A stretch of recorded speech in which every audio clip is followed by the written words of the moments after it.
কায়রাবকে হাসপাতালে নিয়ে যাওয়া হলো তৎক্ষণাৎ। সঙ্গে কাবিরও ছিল। গাড়ির পেছনের সিটে কায়রাবকে ধরে বসেছিল কাবির, দু হাতের চাপটে। ভেঙে পড়তে দেয়নি মানুষটাকে। বহুদিন পর কায়রাব কাবিরকে সামনে পেয়ে ভীষণ আবেগী হয়ে উঠল। এই কাবিরটা হচ্ছে ইচ্ছে করলেও দেখা দেয় না, যাকে পাওয়া মানে সবসময়ের বিরলতা। এদিকে অসহ্য যন্ত্রণায় ব্যথা চিরে শরীরে ছড়িয়ে পড়ছিল, তবু চোখ সরাতে পারছিল না কাবিরের মুখ থেকে। কি করবে, রক্তের সম্পর্ক তো, যতই দূরে থাকুক গভীর টান অনুভব হয়। কাবির ইচ্ছে করেই কখনো বড় ভাইয়ের সামনে আসে না, আজ এসেছে তাও এই অবস্থায়। এদিকে কায়রাবের নজরে আসলো কাবির তার জন্য দুশ্চিন্তায় ভেঙে পড়ছে। এই মুহূর্তটাই কায়রাবকে কিছুটা শক্ত করে ধরেছিল। কাবির খুব আস্তে, প্রায় ফিসফিস করে বলল, এই তো আইসা গেছি, খুব বেশি কষ্ট হইতেছে? কায়রাব তার উত্তর দেওয়ার সুযোগ পেল না, চোখের সামনে সব ঝাপসা হয়ে আসছে। গাড়ি থেকে নামিয়ে মুহূর্তেই তাকে স্ট্রেচারে তুলে এমার্জেন্সি রুমের দিকে নিয়ে যাওয়া হলো। যাওয়ার আগে অস্পষ্ট স্বরে কায়রাব বলছিল, আগেই চলে যাস না কাবির, কথা আছে আমার। কিন্তু বাইরে তখন হুলের আওয়াজে কাবিরের কর্ণগোচর হলো না কথাটা। নেতার গুলি লেগেছে, তাই প্রেস আর মিডিয়া হাসপাতালের সামনের চত্বর ভরে উঠল। সাংবাদিকেরাও চমকপ্রদ ব্রেকিং নিউজ বানাতে উঠে পড়ে লাগলো। কায়রাব ভেতরে চলে গেলে রক্তে ভেজা শার্ট পরা অবস্থাতে কাবির বাইরে এসে স্থির হয়ে বসে রইল। হাসপাতালের ভেতরে আর থাকলো না সে। সবকিছু তার কাছে মুহূর্তেই এলোমেলো ভারী লাগছিল। কিছুক্ষণ পরে কায়েসি আর কায়রা ছুটে এলো। কায়রা করলে ছোট্ট কায়ান। কায়রা কাউকে খেয়াল না করে কায়ানকে নিয়ে দৌড়ে ভেতরে ঢুকে গেল। কিন্তু কায়াসি হাসপাতালে ঢুকতে গিয়েও থমকে গেল। চোখে পড়লো বাইরে বসে থাকা কাবিরের ওপর। বিস্মিত নজরে তাকিয়ে ভাবলো, কতদিন পর মানুষটাকে দেখছে। রক্তে ভেজা শার্টটা দেখে বুকের ভেতর কেমন ধক করে উঠলো। একটু এগিয়ে গিয়ে কাবিরের সামনে দাঁড়িয়ে আবছা স্বরে ডাকলো, কাবির। কাবির মাথা তুলে একবার তাকিয়ে আবার দৃষ্টি নামিয়ে ভারী গলায় পড়ল, আপনার স্বামী ভেতরে, কেবিন নাম্বার 107। আর এক মুহূর্ত অপেক্ষা করলো না কায়েসি, ছুটে ভেতরে ঢুকে পড়ল। তখনই গুলি বের করা হয়ে গেছে ডাক্তারদের। একটা গুলি কাঁধের উপরের অংশে ছুঁয়ে বেরিয়েছে, আর একটা বাহুতে আটকে ছিল। আরেকটু জন্য বুকে লাগেনি, বড় বাচ্চা বেঁচেছে। ডাক্তাররা বাইরে এসে বলছে কায়রাব আউট অফ ডেঞ্জার। তাকে কেবিনে দেওয়া হলো একটু পরে। হাসপাতালে বেডে সাদা গেঞ্জি গায়ে, তার উপর হালকা শাল জড়ানো। আপাতত ব্যান্ডেজের জন্য জামা পরতে নিষেধ করেছে ডাক্তার, তাই সাদা গেঞ্জির ওপরে শাল জড়িয়েছে। কারণ শীতের সময় এভাবে শুধু গেঞ্জি পরে থাকা প্রায় অসম্ভব। এদিকে অপারেশনের পর কাবিরের কথা মাথা থেকে বেরিয়ে গেছে। ইতিমধ্যে কায়রাবের দলের ছেলেপোলেরা কেবিনে ঢুকতে অবাক চোখে তাকিয়ে রইল। অবাক হওয়ার কারণ অদ্ভুত রকমের দৃশ্য। কায়রাব অতি শান্ত ভঙ্গিতে বেডে বসে আঙুল খাচ্ছে, যেন কিছুই হয়নি। সামনে বসে তার দলের আরো কয়েকজন ছেলে। দুজন উদ্বিগ্ন কণ্ঠে জিজ্ঞেস করলো, ভাই কি আছেন তো, সরি ঠিক আছেন তো? কায়রা হেসে নিজেকে দেখিয়ে বলল, দেখ শালা, একদম ফিট আমি, চিল কর। ওই গুলি টুলি কায়রাকে কাবু করতে পারবে না। পরক্ষণেই পাশ থেকে একজন ছেলে মাথা নিচু করে জানালো, ভাই সমাবেশের সময় দুজন ছেলে গুলি করে পালিয়েছে, অল্পের জন্য ধরতে পারিনি। সন্দেহ হচ্ছে আলতাফের কাজে এটা।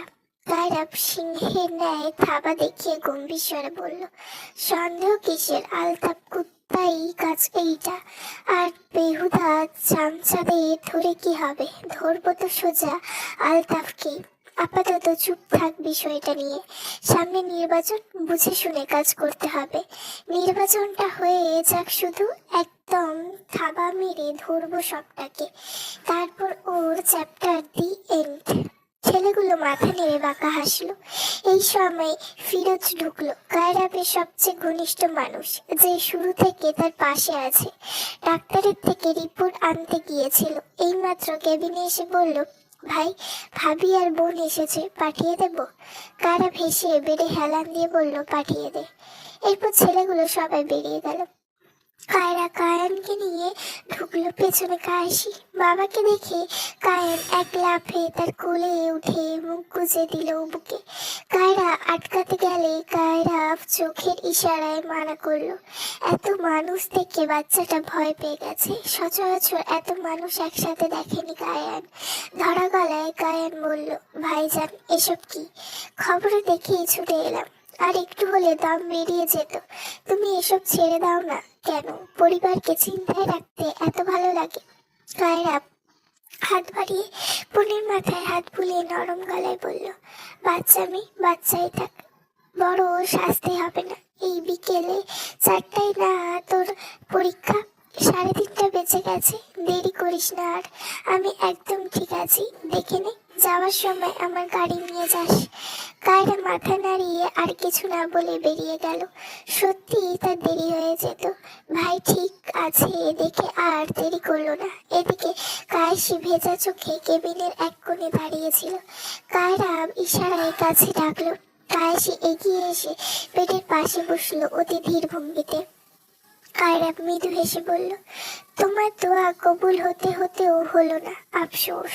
কায়েসি এতক্ষণ চুপ থাকলো আর পারল না, সবসময় এই লোক তাকে দিয়ে দেবেই, তাই তীব্র কণ্ঠে বলল, আপনি আসলে কি চান? আমাকে বারবার কষ্ট দিয়ে কি এত পৈশাচিক শান্তি পান? বাচ্চাটা টিভিতে আপনাকে রক্তাক্ত দেখে কেঁদে বাবা বাবা বলে চিৎকার করছিল। জানেন কি অবস্থা হয়েছিল আপনাকে ওইভাবে দেখে? কায়রা কিছু না বলে কায়নের পিঠে হাত বুলিয়ে মাথায় চুমু দিয়ে বলল, এই তো বাবা ঠিক আছে, আমি ঠিক আছি বাবা, এই যে দেখেন, একদম ফিট অ্যান্ড ফাইন। কায়ান বাবার গলা জড়িয়ে চুপচাপ বসে রইল, কথা বলল না কোনো। বাচ্চাটা সত্যিই ভয় পেয়েছিল বাবাকে অভাবেই দেখে। কেবিনের ভেতরে নীরবতা জমে রইল খানিক সময়। নীরবতা ভেঙে কথা বলল কায়রা নিজেই, সবার অবস্থা তো শুনলাম, তোমার কথা বলো। কায়েসি সে কথা বেমালুম অগ্রাহ্য করে শান্ত গলায় বলল, কায়ানকে আমার কোলে দিন, মনে হয় ঘুমিয়ে পড়েছে, আপনার ব্যথা লাগবে কাঁধে, দিন আমায় ওকে। কায়ানকে কায়েসির কোলে তুলে দিয়েই কায়রা ক্রুদ্ধ চোখে তাকালো। গলার স্বরটা তীক্ষ্ণ হয়ে উঠল, কথা এড়িয়ে যাচ্ছ কেন? তুমি ভয় পেয়েছিলে তাই না? আমার জন্য কেঁদেছিলে? কায়েসি কায়ানকে বুকের কাছে জড়িয়ে রেখে ফিসফিস করে বলল, আস্তে কথা বলুন, বাড়িতে কে কথা হবে, এখানে দয়া করে সিন ক্রিয়েট করবেন না। কায়রা অস্থির হয়ে উঠল, সিন ক্রিয়েট করবো? কারণ পরোয়া করি না আমি, আমার উত্তর চাই। তোমার চোখ ভেজা ছিল কেন? কি ভেবেছ দেখিনি আমি? কাশি ঠান্ডা স্বরে বলল, আশ্চর্য, বাচ্চাদের মতো জেদ করছেন কেন? শুনতে চান? সহানুভূতি উত্তর পেয়েছেন তো? সহানুভূতিতে কেঁদেছি। 4 বছর শত্রুর সাথে সংসার করলাম, মায়া তো জন্মাবেই তাই না? ওই মায়াতেই কেঁদেছি। কায়রা এই মেয়ের এক গুইমিতে অবাক হয়ে যায় মাঝে মাঝে, তবু মুখে কিছু না বলে কায়ানকে কায়েসির কোল থেকে নিয়ে নিজের পাশে মাথায় বালিশ দিয়ে শুয়ে দিল। তারপর কায়েসিকে টেনে এনে কোমরে এক হাত রাখলো। তাহলে কায়ান তোমার লজ্জিত অনুযায়ী আকাশ থেকে পড়েছে। অবশ্য তোমার সেই সিনটা আমি জানি, বাকিরা জানে না। নাও, আবার শুরু হয়ে গেছে এই লোক। কায়েসি নিজেকে ছাড়ানোর চেষ্টা করতে করতে বলল, সে সিক্রেট মানে? কিসের সিক্রেট? কায়রা দুষ্টু হাসি ঠোঁটে এনে কায়েসির কানের কাছে ঝুঁকে বলল, কানের লতিতে ঠোঁট ছুঁয়ে মৃদু গলায় বলল, সিক্রেটটা হলো, দিদি সবাইকে দেখিয়ে শত্রুর সঙ্গে ঝগড়া করো, যাতে প্রমাণ হয় তুমি জিতেছ। তোমার কোনো ফিলিংস নেই, কিন্তু রাতে ঠিকই আমার সাথে। আর কিছু বলার আগে কায়েসি ধাক্কা দিয়ে তাকে সরিয়ে দিল। অসভ্যের মতো কথা বলবেন না, আপনি এখন অসুস্থ, সেটা ভুলে যাবেন না। কায়রা নিজের দিকে ইশারা করে বিকারগ্রস্তের ন্যায় বলল, একদমই অসুস্থ না আমি। অসুস্থ বলে খেপিও না আমায় কাশি। বিশ্বাস না হলে কাছে আস, প্রমাণ দিচ্ছি। কাশি ছিটকে আরো দূরে সরে গিয়ে বিরক্ত স্বরে বলল, ছি। কায়রা এবার জোরেই হেসে উঠল, পর মুহূর্তে আচমকা আর্তনাদ করে বসল। কাশি এইবার সব ভুলে হন্তদন্ত হয়ে একদম কাছে এসে আতঙ্কিত কণ্ঠে বলল, কোথায় ব্যথা হচ্ছে? এই জন্যই তো বলি চুপ করে থাকুন, দাঁড়ান ডাক্তারকে ডাকি। কায়রা তার হাত টেনে নিয়ে নিজের কোলে বসিয়ে দিয়ে কায়েসের বুকে মাথা রেখে শ্বাস ফেলে বলল, কোথাও ব্যথা নেই, শুধু কিছুক্ষণ আমাকে জড়িয়ে রাখো। অনিচ্ছুক হলেও ঘৃণা হলেও কায়েসি তাকে জড়িয়ে ধরল না, কিন্তু কায়রাবকে জড়িয়ে ধরতে বাধা দিল না। অন্য সময় হলে সে ছটফট করত, মুক্তি পেতে অধৈর্য হতো, কিন্তু আজ সে ধীর স্থির নিশ্চল, ঠিক কোনো বদ্ধ ঘরের মতো, যেখানে শব্দের চেয়ে অনুভূতিগুলো বেশি ভারী লাগে। বিকেলের সময় আলো বারান্দা জুড়ে ছড়িয়ে পড়েছে। যেই সেই আলোতে ডিভানের শোয়া হয়ে প্রিহা ল্যাপটপ খুলে বসে আছে। স্ক্রিনের পর্দায় চলছে কবির সিং মুভি, যেখানে দেখা যাচ্ছে শহীদ কাপুরের স্ত্রীর ভালোবাসার উন্মাদ রূপ। আর ল্যাপটপের পাশে রাখা কাপে চায়ের ধোঁয়া ধীরে ধীরে মিলিয়ে যাচ্ছে বাতাসে। প্রীতিশা ভার্সিটি থেকে ফিরেই গোসল সেরে বেরোয়। ভেজা চুলে তোয়ালে জড়িয়ে আয়নার সামনে দাঁড়িয়ে মুছতে মুছতে বারান্দায় চোখ পড়ে। প্রিহানকে দেখে সে হালকা হাসি দিয়ে জিজ্ঞেস করে, কি করছিস প্রিহা? প্রিহা পেছনে ফিরে তাকিয়ে বলে, মুভি দেখছি মনি, তুমি এসো না একসাথে দেখি। প্রীতিশা বলে, আসছি দাঁড়া, চুলটা মুছিয়ে আগে ভালো করে। আচ্ছা প্রিভান কোথায়? ল্যাপটপের পর্দা থেকে চোখ না সরিয়ে প্রিয়া উত্তর আসে, ও তো ওর বন্ধুদের সাথে ব্যাডমিন্টন খেলতে গেছে। কিছুক্ষণ পর চুল আছড়ে পরিপাটি হয়ে প্রীতিশা এসে প্রিয়ার পাশে ডিভানে বসে পড়ে। পর্দার দিকে তাকিয়ে কৌতূহলী গলায় বলল, এইটা তো শাহিদ কাপুরের মুভি। কি মুভি এটা? প্রিয়া মুচকি এসে বলে, হ্যাঁ কবির সিং মুভিটা। দেখোনি আগে? এটা তো অনেক পুরানো মুভি। কবির সিং শব্দ দুটো প্রীতিশা শুনে মনে পড়ে দুবার উচ্চারণ করলো। অজান্তে ঠোঁটের কোণে হালকা হাসি ফুটে ওঠে। তার বুনো ষাঁড়ের নামও তো কবির। কি বিচিত্র সব চিন্তা ভাবনা হচ্ছে আজকাল। কিন্তু তার মুচকি হাসার কারণ কি? এইটা তো খুব চেনা এক অনুভূতির কথা ভেবেই হওয়া উচিত। প্রিহা প্রীতিশাকে হাসতে লক্ষ্য করে চোখ কুঁচকে বলে, কি হলো মনি, এমন করে হাসছো কেন? প্রীতিশা একটু অপ্রস্তুত হয়ে মাথা নাড়িয়ে বলে, আরে কিছু না, চল দেখি। মুভিটার কথা অনেক শুনেছি, কিন্তু হিন্দি মুভি তেমন দেখা হয়নি। তারপর দুজনে চুপচাপ পর্দার দিকে মন দেয়। বিকেলে গড়িয়ে সন্ধ্যা নামে, গল্প এগোয়, গান বাজে, আবেগ জমে ওঠে। দুই ফুটু ভাস্তি নিরিবিলি সময়টুকু মুভির সাথে সাথে সমাপ্তি ঘটে। মুভির শেষে যে যার ঘরে ফিরিয়ে যায়। প্রিহা নিজের ঘরে গিয়ে পড়াশোনার পাতায় ডুবে দেয়, আর প্রীতিশা কফি বানিয়ে আবার এসে বারান্দায় বসে। কফির কাপে ঠোঁট ছোঁয়াতে ছোঁয়াতে তার মনটা কোথায় যেন সরে যায়। তার কথাকথিত বুনো ষাঁড়টার কাছে নতুন সৃষ্টি হওয়া অনুভূতির কাছে। অলিল ভাবনার মাঝে হঠাৎ নিচ থেকে কিছু চেঁচামেচির আওয়াজ উঠে আসে, যার কারণে প্রীতিশার ধ্যান সে মুহূর্তে ভেঙে যায়। দোতলা বারান্দায় রেলিংয়ে ধীরে ছুঁয়ে এসে নিচে তাকায়। তাদের বাড়ির সামনে রাস্তায় ছোট এক চায়ের দোকান আছে, আর সেই দোকানের সামনে কিছু লোক জড়িয়ে পড়েছে।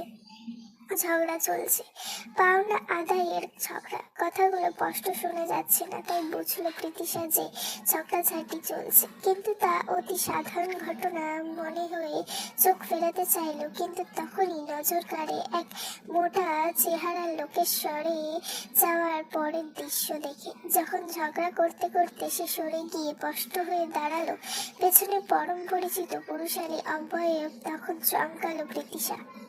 প্রীতিশার চোখে যেন মুহূর্তের জন্য সময় থমকে গেল। লক্ষ্য করলো কাবিরের পরনে শীতের জ্যাকেটটা অন্তত সাধারণ, জিট প্যাটেও সাধারণ, তবু কেমন যেন অনুভূত আকর্ষণ ছড়াচ্ছে, যা সুদর্শন মোহনীয়। কবির চায়ের দোকানের সামনে কাঠের বেঞ্চে বসে অত্যাধিক আরামে চায়ের কাপে থেকে পরপর চুমুক দিচ্ছিল। প্রীতিশার চোখে তখন ঘোর মাতাল ভাব। মনে হচ্ছে ঘোরটা কেবল কাবিরের জন্য। সে নিজেও অজান্তে কফির কাপ থেকে চুমুক নিল, ঠিক যেভাবে কাবির চায়ে চুমুক দিচ্ছে সেভাবেই। প্রীতিশার চোখগুলো যেন ঘড়ি কাবিরের দিকে আটকে। তার কাছে এখন চারপাশে সবকিছু অজানা, ঝাপসা, অস্পষ্ট, শুধু কাবির স্পষ্ট এবং জীবন্ত। প্রীতিশা নিজে বিস্ময়ে ভাবল, এ কি হলো তার? এই অনুভূতির নাম কি দেবে?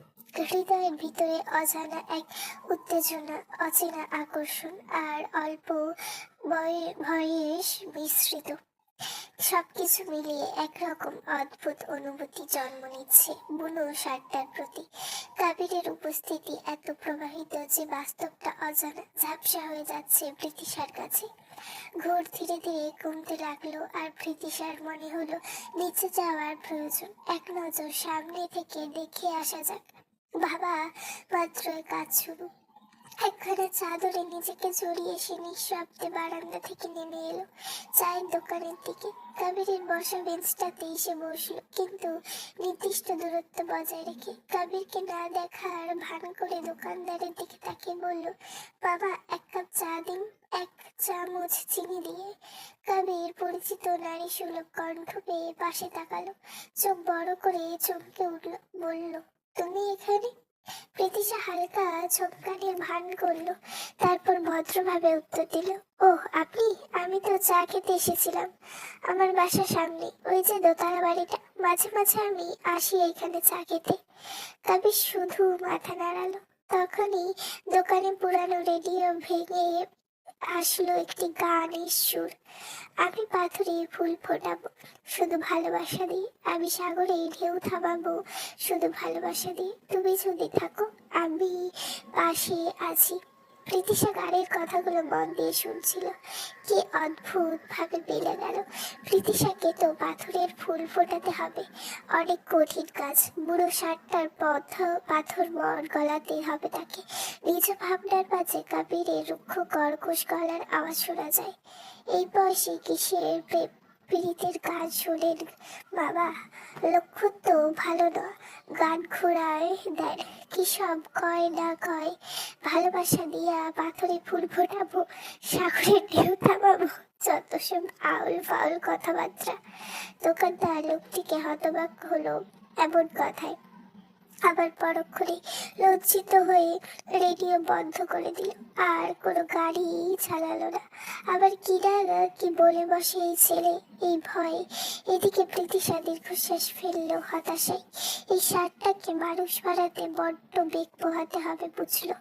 দোকানদার হঠাৎ হাসতে হাসতে বলে উঠলো, আচ্ছা বাবা আম্মা, এইটা কি কইলা তখন? তুমি আবার কবে আমার দোকানে আইলা? আমি তো জীবনেও দেখি না এই তোমারে। প্রীতিশা কিছুটা থতমত খেলো, ধরা খেয়েছে বোঝা যাচ্ছে। কাবির সরু চোখে ঘাড় বাঁকিয়ে তাকালো, আর প্রীতিশা ধরফড়িয়ে উঠে বলে উঠলো, আরে বাবা আপনি তখন ছিলেন না বোধহয়। মানে আমি যখন চা খেতে আসতাম বাদ দিন না। চা কি বানানো হয়ে গেছে? দোকানদার চায়ের কাপ এগিয়ে দিয়ে বলল, এই যে হইয়া গেছে, নেন আম্মা। প্রীতিশা চা হাতে নিয়ে ধীরে চুমুক দিতে দিতে কাবিরের দিকে তাকিয়ে জিজ্ঞেস করলো, আপনার কাজের কি খবর? কাবির সাধারণভাবে বলল, ভালোই। তারপর চা খাওয়া শেষে উঠে গিয়ে দোকানদারের দিকে টাকা বাড়িয়ে দিয়ে চলে যেতে গেলে প্রীতিশাও দাঁড়িয়ে মৃদু গলায় পেছন থেকে বলল, দাঁড়ান, এখনই চলে যাবেন? কাবির ঘুরে তাকালো শান্ত হয়ে, তারপর কড়া গলায় বলল, এখন এখানেই থাইকা কি করুম? আমার জানা মতে করার মতো কিছু নাই। প্রীতিশা হঠাৎ চট করে বলে উঠল, কোনো চিন্তা ভাবনা ছাড়া? করার ইচ্ছে থাকলে অনেক কিছুই করা যায়। আসুন আমরা লুডো খেলি। কাবিরের চোখ কপালে তুলে স্বল্প বিস্মিত কণ্ঠে বলল, কি? প্রীতিশাও ভড়কে গেল। এ কি বলে ফেলল সে? এইরকম বেহুদা কথাবার্তা কমিশন কালেও তার কল্পনাতেও ছিল না। বুড়ো ষাটটাকে পাল্লায় পড়ে নিজের বোধ বুদ্ধি হারিয়েছে সে, এইবারে হারিয়েছে। কবিরের সন্দিগ্ধ মুগ্ধ বায়ব লক্ষ্য করে সেই স্থান আর দাঁড়ালো না প্রীতিশা। বিদ্যুৎ গতিতে দৌড়ে নিজের বাড়িতে চলে গেল। দুপুরের অগ্রভাগে আজ বিহার স্কুল ছুটি ঘোষণা করেছে। অসময়ে এই ছুটি যে কতটা আনন্দের তা কেবল স্কুল পড়ুয়া ছাত্রছাত্রীরাই বোঝে। তাই বন্ধুদের সঙ্গে হই হুল্লোড় করতে করতে স্কুলের গেটে পেরিয়ে বেরিয়ে আসে পিহা।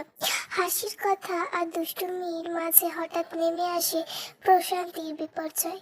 পাশের একটি নির্মাণাধীন বিল্ডিং এর নিচ দিয়ে হাঁটছিল সে। ততক্ষণে বাকি বন্ধুরা তাদের বাড়ির রাস্তায় চলে গিয়েছে। এইটুকু পথ পিহাকে একাই ফিরতে হয়। এমনিতেও পিশান ড্রপ করে নেয় প্রতিদিন, কিন্তু আজকের অপ্রত্যাশিত ছুটির কথা সে জানে না। তাই পিহা একাই যাচ্ছিল বাড়ির পথে। হঠাৎ ওপরে নির্মাণকৃত বিল্ডিং থেকে আছড়ে পড়ে এক প্রকাণ্ড ইট সোজা এসে পড়ে পিহার ডান হাতে। মুহূর্তেই তীব্র ব্যথায় চোখ মুখ কুঁচকে যায় তার। পিহার আর্তনাদের অসহনীয় শব্দ বাতাস কাঁপিয়ে ওঠে। সাহস করে ইট সরাতে দেখা যায় পায়ের সামনের অংশ থেতলে গেছে, রক্ত গড়িয়ে পড়ছে মাটিতে। ওইখানে দাঁড়িয়ে থাকা বিপজ্জনক বুঝে কোনো মতে কয়েক কদম এগিয়ে রাস্তার ধারে ফাঁকা জায়গায় থাকা একটি ঢালুর ওপর বসে পড়ে পিহা। সে যে রাস্তায় সে এসেছে সেখানে ভারী যানবাহনের অনকা আঘাত করা, অথচ মানুষের উপস্থিতি প্রায় নেই বললেই চলে। ব্যথা আর অসহায়ত্বের চোখে ভিজে ওঠে তার। অনবরত ব্যথা মিশ্রিত অশ্রু গড়িয়ে পড়তে থাকে তার গাল বেয়ে। এই অবস্থায় কি করবে, কোথায় যাবে কিছুই বুঝতে পারছে না। পা নিয়ে এক কদম এগোনো শক্তিও আর নেই। ব্যথা যেন ক্রমশ আরো ধারালো হয়ে উঠেছে। ঠিক তখনই সেই পথ দিয়ে গাড়ি চালিয়ে বিশ্ববিদ্যালয়ের উদ্দেশ্যে যাচ্ছিল কায়রা। সত্য ড্রাইভিং শেখা, তাই মনোযোগ ঘাটতি নেই। হঠাৎ ঢালুর ওপর বসে থাকা কিশোরী মেয়ের দিকে চোখ পড়ে তার, যে কান্নায় ভেঙে পড়া, অসহায় লাগছে। সঙ্গে সঙ্গে ব্রেক কষে গাড়ি থামিয়ে নেমে আসে কায়রা। দূর থেকে চিনে ফেলে মেয়েটাকে। কায়রা মেয়েটাকে দেখে বলে ওঠে, আরে এটা তো পিশান স্যারের বড় ছানাটা না? আর এক মুহূর্ত দেরি না করে দ্রুত এগিয়ে গিয়ে পিহার পাশে দাঁড়ায় সে। থেতলে যাওয়া পা আর গড়িয়ে পড়া রক্ত দেখে কায়রার বুক কেঁপে ওঠে। হাঁটু গেড়ে বসে পার্সেল থেকে রুমাল বের করে যত্ন করে বেঁধে দেয় পায়ের ক্ষতস্থানে। ব্যথায় কাতর পিহা মুখ তুলে তাকায়, দেখলো সামনে দাঁড়িয়ে থাকা মেয়েটি অদ্ভুত সুন্দর, যা চোখে নিজের জন্য উদ্বেগ দেখতে পেল। আতঙ্কে উঠে ভয়ের তো স্বরে কায়রা বলে, পায়ের এই অবস্থা কিভাবে হলো? ইস, আঙ্গুলগুলো থেতলে গেছে। পিহা কষ্ট চেপে উত্তর দেয়, পাশের কনস্ট্রাকশন বিল্ডিং এর সামনে দিয়ে যাচ্ছিলাম, হঠাৎ একটা ইট এসে পায়ে পড়ে যায়। কায়রা দৃঢ় উদ্বিগ্ন কণ্ঠে বলে, দেরি করা ঠিক হবে না, চলো তোমাকে হাসপাতালে নিয়ে যাই। পিহা মাথা নাড়িয়ে বলে, না আপু, কিছু মনে করবেন না, অপরিচিত কারোর সঙ্গে এভাবে যেতে পারবো না। কায়রা মৃদু হেসে মনে মনে ভাবলো, স্যারের ছানাপোনারা এই অবস্থাতেও নীতিবাক্য ভুলে যায়নি। তাই হালকা ঠোঁট উল্টে বলে, কেন, আমাকে দেখে কি ছেলে ধরা মনে হচ্ছে? উপস, মেয়ে ধরা। পিহা হেসে ফেলে কান্নার মাঝে উত্তর দেয়, না আপু, আপনাকে খুবই হাই ক্লাস ফ্যামিলির মেয়ে মনে হচ্ছে, তবুও আমি এভাবে যেতে পারবো না। কায়রা ফোন বের করে তার হাতে দেয় আর বলে, ওকে, যেতে হবে না আমার সাথে, তোমার বাবাকে ফোন করে ডেকে নাও। আর দেরি না করে পিহা বাবার নাম্বারে ডায়াল করে। পিশানও রিসিভ করে ভারী স্বরে বলে, আসসালামু আলাইকুম, কে বলছেন? ওয়ালাইকুম আসসালাম, আমি পিহা। পাপা, প্রিন্সেস, এটা কার নাম্বার? তুমি ঠিক আছো তো? একটা আপুর ফোন থেকে কল করেছি। আমি ঠিক আছি। বড় রাস্তার মোড়ে এসো একটু, ছোট একটা অ্যাক্সিডেন্ট হয়েছে, চিন্তা করো না। এক্ষুনি আসছি সোনা, অপেক্ষা করো, ওখানেই থাকো। ফোন কেটে গেলে পিহা কায়রার দিকে ফোন ফেরত দিয়ে মৃদু স্বরে বলে, থ্যাঙ্কস আপু। কায়রা ঠোঁট উল্টে বলে, আমাকে আপু না বলে আন্টি ডাকো। আপু ডাকটা ভালো লাগছে না। পিহা বিস্ময়ে তাকায়। কোনো অল্প বয়সী মেয়ে নিজের থেকে আপু না বলে আন্টি ডাকতে বলছে দেখে অতিকা অতিকায় চমকালো পিহা। কায়রার দিকে জহুরি নজর বুলিয়ে বলল, আন্টি কেন ডাকবো? আপনি বড় জোর আমার থেকে 7-8 বছরের বড় হবেন। সে যে অনুযায়ী আমার আপু থাকলে তার সমানই হতেন। আমার ভাই আর আমার বয়সের 6 বছরের পার্থক্য। কারা আপু শুনে একটু বেজার হলেও হেসে বলে, তুমি তো বেশ ইন্টেলিজেন্ট। আমাকে দেখেই পারফেকশন বয়স আন্দাজ করে ফেললে। ইমপ্রেসড। প্রিয়া শান্ত স্বরে বলল, ইন্টেলিজেন্টের কি না জানি না, তবে মানুষের সাথে কিছুক্ষণ কথা বলে বুঝতে পারি আদতে মানুষটার স্বভাব কেমন। এইটা আমার এক ধরনের গুণ বলতে পারেন। কায়রা কৌতূহলী হয়ে উঠে বলে, তাহলে বলো তো, আমাকে কেমন মনে হলো? হ্যাঁ, তুমি আমায় আন্টি এবং তুমি বলেও ডেকো প্লিজ। যেইভাবে আপনি আপনি করে ডাকছে নিজেকে বুড়ো লাগছে। কায়রার দিকে কয়েক সেকেন্ড গম্ভীরভাবে তাকিয়ে থেকে পিহা বলে, আচ্ছা তুমি করেই বলছি। তোমাকে দেখে আমার যা মনে হলো, তুমি বয়সে বড় হলেও ম্যাচিউর নও, ধীর স্থির নও, চঞ্চল এবং দুরন্ত মেয়ে। তবে কিছু ক্ষেত্রে তুমি ম্যাচিউর হয়ে যাও। নরম মন থাকলেও কঠোর দিক আছে, আর নিজের প্রতি প্রচুর আত্মবিশ্বাসী। কায়রা হা করে শুনলো পিহার সব কথা। কি ঝরঝর করে তার স্বভাব বলে দিল এ বাচ্চা মেয়ে। ভুল তো বলেনি, ছানা দুটো বাপের মতো বুদ্ধিমান। কায়রা বলল, একদম ঠিক চিনেছ আমাকে, রিয়েলি ইমপ্রেসিভ।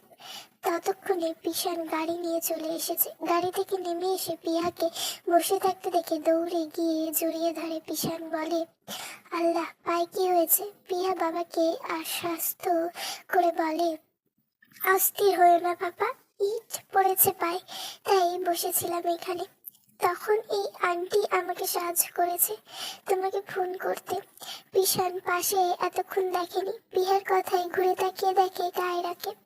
কায়রা তো আগে থেকেই তাকিয়ে বাবা মেয়েকে দেখছিল মন ভরে। পিশান রাগি চোখে তাকিয়ে বলে, তুমি এখানে কি করছো? পিহা অবাক হয়ে দুজনকে দেখেই বলে, তোমরা কি পরিচিত বাবা? পিশান সংক্ষেপে মেয়েকে উত্তর দেয়, স্বল্প পরিচিত, স্টুডেন্ট হয়। কায়রা হাসলো আলতো। অতঃপর পিহাকে বলিষ্ঠ বাহু দ্বারা কোলে তুলে নিল পিশান। পিশান বেশ শক্ত সামর্থ্য পুরুষ, তাই কোনো কিছু না ভেবে মেয়েকে কোলে নিয়ে অনায়াসে যাওয়ার আগে প্রথমবারের মতো কায়রাতকে অতি নিকটে নিরেট স্বরে ধন্যবাদ জানালো পিশান। যতই হোক, মেয়েকে সাহায্য করেছে। আর কায়রা এতটুকুতেই খুব খুশি হলো। পিহাকে গাড়িতে বসে পিছন গাড়ি স্টার্ট দিতে পিহা গাড়ি জানলা দিয়ে মুখ বাড়ি বলল, আন্টি, একদিন আমাদের বাসায় আসবেন কিন্তু। তোমার সাথে পরিচিত হয়ে ভালো লাগছে। কায়রাও হেসে হাত নাড়িয়ে বলল, অবশ্যই আসবো, আমাকে তো আসতেই হবে। সাবধানে যেও, বাই। পিহাও প্রতি উত্তরে বাই বলা মাত্রই পিছন গাড়ি ছাড়লো। গাড়ি সরে গেলে কায়রা দাঁড়িয়ে থাকে কিছুক্ষণ। কায়রার হেয়ালি কথা কর্ণগোচর হয়েছিল পিছনের, তবে চুপ থেকে মেয়ের কথা ভেবে কায়রাকে জাস্ট সহ্য করতে পারে না পিছন, একেবারেই না। জেনে শুনে নিজের পায়ে কুড়াল কেউ কি করে মারে, তা এই মেয়ে থেকে শেখা উচিত। অতি অবান্তর একটি মেয়ে নিরুত্তর ফ্যাক্টরি নিয়ে বসে আছে, যা অবাস্তব, অসম্ভব। গাড়িটা দৃষ্টি সীমানা পেরিয়ে যাওয়ার পর কায়রা দুই হাত মাথা পেছনে হালকা হেসে বলল, ভালোবেসে কতই না নির্লজ্জ উপাধি পাচ্ছি, তো কি ভালোবাসা ছাড়ছি না স্যার? এরপর কায়রা নিজের গাড়িতে বসে ড্রাইভিং করতে করতে সুমধুর কণ্ঠে 2 লাইন গানের সুরে তালে যা বাতাসে ভেসে যায়। মনটা কথা শুনে না, তোর কাছে ছুটে আসে, তাই তো পড়ে আছি তোর পাড়ার আশেপাশে। বিকেলে আলো সোনালি হয়ে উঠেছে ক্রমশ। বিহানকে নিয়ে হসপিটালে গিয়ে ট্রিটমেন্ট করিয়ে বাসায় নিয়ে এসেছে বিকেলে। পিশান কোলে করে আনছে, তা দেখে হন্তদন্ত হয়ে ছুটে আসে প্রীতিশা। ভাইয়া, পিহার পায়ে কি হয়েছে? আর তোমরা এইভাবে কোত্থেকে এলে? উদ্বিগ্ন স্বরে বলল প্রীতিশা। পিশান শ্বাস ফেলে বলল, ইট পড়ে পা থেতলে গিয়েছিল। আমি তো ভয় পেয়ে গিয়েছিলাম। হসপিটালে নিয়ে গেলে ডাক্তার বলল সব ঠিক হয়ে যাবে, হাড়ে সামান্য ক্ষয় হয়েছে কিন্তু ভাঙেনি, আস্তে আস্তে সেরে যাবে। প্রীতিশা অবলীলায় পিহার পাশে বসে গেল। পিহা হালকা হেসে বলল, মনি, আমি ঠিক আছি, সেরে যাবে, তুমি প্যানিক করো না। প্রীতিশা পিহার মাথা বুকে ঠেকিয়ে বলল, ভাইয়া, আমি রান্না করে রেখেছি, তুমি ফ্রেশ হয়ে এসো। আর পিহা, তোকে আমি খাইয়ে দিচ্ছি, বসে থাক তুই। পিশান মাথা নাড়িয়ে ঘরে চলে গেলে। প্রীতিশা ভাইয়ের জন্য টেবিলে ভাত বেড়ে রাখলো, ওপরে ঢাকনা দিয়ে। আরেকটা প্লেটে পিহার জন্য ভাত এনে সোফায় বসে পিহাকে খাওয়াতে খাওয়াতে বলল, ভেবেছি আজ তোকে নিয়ে কেনাকাটা করতে যাব, নবীন বরণের জন্য ছুরি গাছরা কিনবো। এই কি হয়ে গেল বলতো? পিহা খেতে খেতে হালকা গলায় বলল, তুমি একটা কাজ করো, বিভানকে নিয়ে চলে যাও, না হলে তো আমি যেতাম। প্রীতিশা হালকা বিরক্তি নিয়ে বলল, না থাক, যেতে ইচ্ছে করছে না। পিহা অচল ভঙ্গিতে বলল, মনি, তুমি না সত্যি এখন কি এই ছোট ব্যাপারের জন্য সব বন্ধ করে রাখবে? যাও, তুমি কেনাকাটা করে এসো। ততক্ষণে পিশান ড্রেস চেঞ্জ করে সাদা শার্ট পরে আরামদায়ক ট্রাউজার প্যান্ট পরে ঘর থেকে বের হলো। তার চওড়া কাঁধ আর শক্তপোক্ত দেহের ভঙ্গি দেখলেই বোঝা যায় দিনের ক্লান্তি থাকা সত্ত্বেও সে অঞ্চল। মুখে লেগে থাকা পানির কণা তোয়ালে দিয়ে মুছতে মুছতে ধীরে ধীরে এগিয়ে আসে। একটা চেয়ারের ওপর তোয়ালেটা রেখে খাওয়ার টেবিলে বসে পড়ে। আপাতত খুব জোরে খিদে পেয়েছে তার। পিঠ সোজা রেখে পা একটু পদভাবে ছড়িয়ে বসে ব্যস্ত ভঙ্গিতে খাওয়া শুরু করে। চোখে সামান্য অবসাদ, কিন্তু মুখে সবসময় মতন শান্তি ও স্বাভাবিকতা। খাওয়ার মাঝেই বলল, কি কেনাকাটা করার কথা হচ্ছে?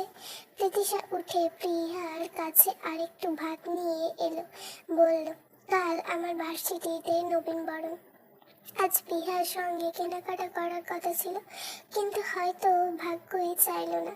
খেতে খেতে ভীষণ হেসে বলল, বিভানকে নিয়ে চলে যা, তুই বাড়িতে বসে থাকলে কি ওর পা ঠিক হয়ে যাবে? পিহা তা শুনে বাবার সাথে তাল মিলিয়ে হালকা হেসে বলল, এটাই এতক্ষণ ধরে বোঝাচ্ছিলাম মনিকে। প্রীতিশা দীর্ঘশ্বাস ফেলে বিভানকে ডেকে বলল, বিভ, ভাইরে, বাইরে আয়, সারাদিন এত গেম খেলিস, একটু বাইরে বের হ গাধা। বিভান বের হয়ে আসতেই নিজের আপুকে দেখে চমকে ওঠে। কিছু বলতেই যাবে তার আগে পিহা দ্রুত বলে উঠল, কিছু হয়নি, ছোট অ্যাক্সিডেন্ট, জাস্ট রিল্যাক্স। আগে আমার কথা শোনো, মনিকে নিয়ে মার্কেট যা, কিছু কেনাকাটা করবে মনি। বিভান পিহার পাশে বসে স্বাভাবিকভাবে বলল, সে না হয় যাবো, তোর কিছু লাগবে না? তোর জন্য কি আনবো বল? চকলেট খাবি? ডার্ক চকলেট আনবো, তোর তো পছন্দ। প্রিয়া ভ্রু উঁচিয়ে হেসে বলল, বাবা, বোনের প্রতি এত কেয়ারিং ভাব দেখাচ্ছিস যে, ঝগড়ার মুড নেই নাকি আজ? পিশান খেতে খেতে বাচ্চাদের খুনসুটি দেখছিল আর হাসছিল আড়ালে। এত বড় হয়েছে তাও এরা শোধ মোড়াবে না। প্রিভা নিজের গলা উঁচিয়ে বলল, তুই আমাকে যতটা খারাপ ভাবিস আমি ততটাও খারাপ নই। আর মনি, তুমি চেঞ্জ করে এসো, আমি বসলাম। প্রীতিশা আর দেরি না করে ঘরে গিয়ে পরলে নীল রঙের নরম কটনের কুর্তি আর অফ হোয়াইট প্যান্ট। কুর্তিটা কোমর থেকে হালকা ভাঁজ হয়ে নেমে এসেছে। তার চলার সঙ্গে মৃদু নরম ঢেউ খেলছে।